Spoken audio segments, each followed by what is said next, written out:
ભારતના પ્રથમ 100% sustainable આરપીટી bottle to FIBC bag પ્લાન્ટનું ઉદ્ઘાટન કરવામાં આવ્યું હતું.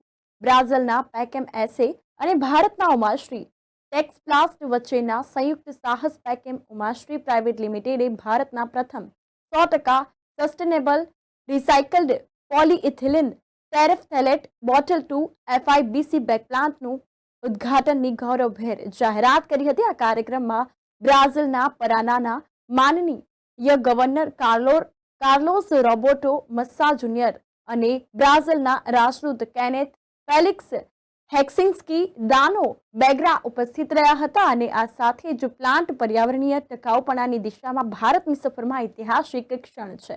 ગુજરાતના અમદાવાદ પાસે ગાંગડ ગામ સ્થિત આ પ્લાન્ટ પર્યાવરણના મેનેજમેન્ટ માટે પ્રતિબદ્ધ ઇન્ડસ્ટ્રીના 2 લીડર્સના સહિયારા પ્રયાસોને દર્શાવે છે. અદ્યતન ટેકનોલોજી અને ઇનોવેટિવ પ્રોસેસ દ્વારા પેકેમ ઉમાશ્રી પ્રાઇવેટ લિમિટેડે રિસાયકલ કરેલી પીટીઈ બોટલને ઉચ્ચ ગુણવત્તાયુક્ત એફઆઈબીસી બેગમાં પરિવર્તિત કરશે. આ દરમિયાન આ નવીન ક્લોઝડ લૂપ સિસ્ટમ કચરાનો ઘટાડો કરે છે તથા સર્ક્યુલર ઇકોનોમીના સિદ્ધાંતોને પ્રોત્સાહન આપે છે.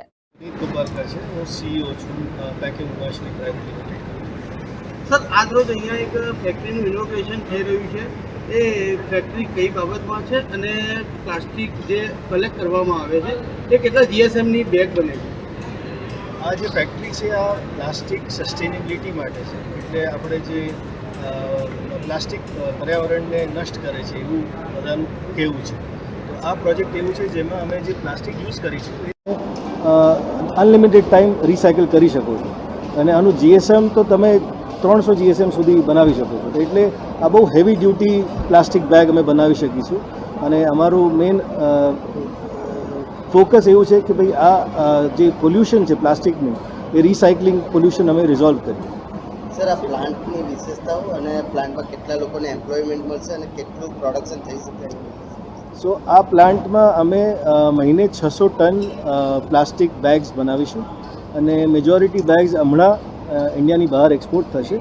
અમુક ઇન્ડિયામાં પણ વેચાશે પણ મેજોરિટી એક્સપોર્ટ થશે. અને આમાં અમે શરૂઆતમાં 700 જણા ડિરેક્ટલી એમ્પ્લોય કરીશું અને બિકોઝ અમે પ્લાસ્ટિક બોટલ યુઝ કરેલા બોટલ ખરીદીશું ઇનડિરેક્ટલી અમે 12,000 લોકોને જોબ આપીશું. સર, હમણાં જે રિસેન્ટલી વાઇબ્રન્ટ સાથે તમે એમઓયુ કર્યું છે, કેટલું એમઓયુ કર્યું છે?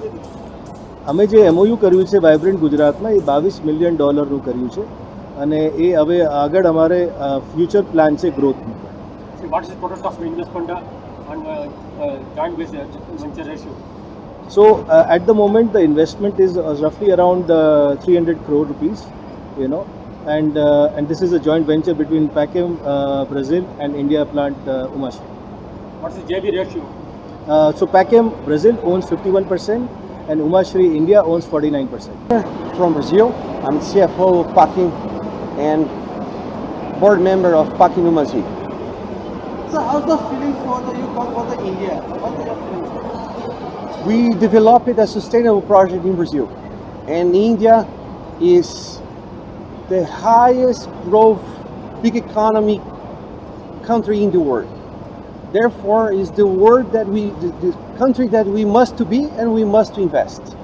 And this sustainable project is aligned with Bharat strategy of sustainability for the world.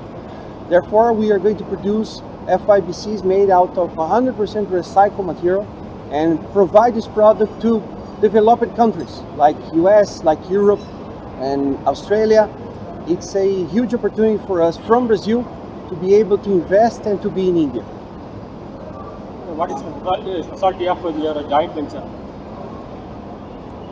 Can you repeat please? What is the significance of your joint venture with the Umashri? Umashri was a long-term partner.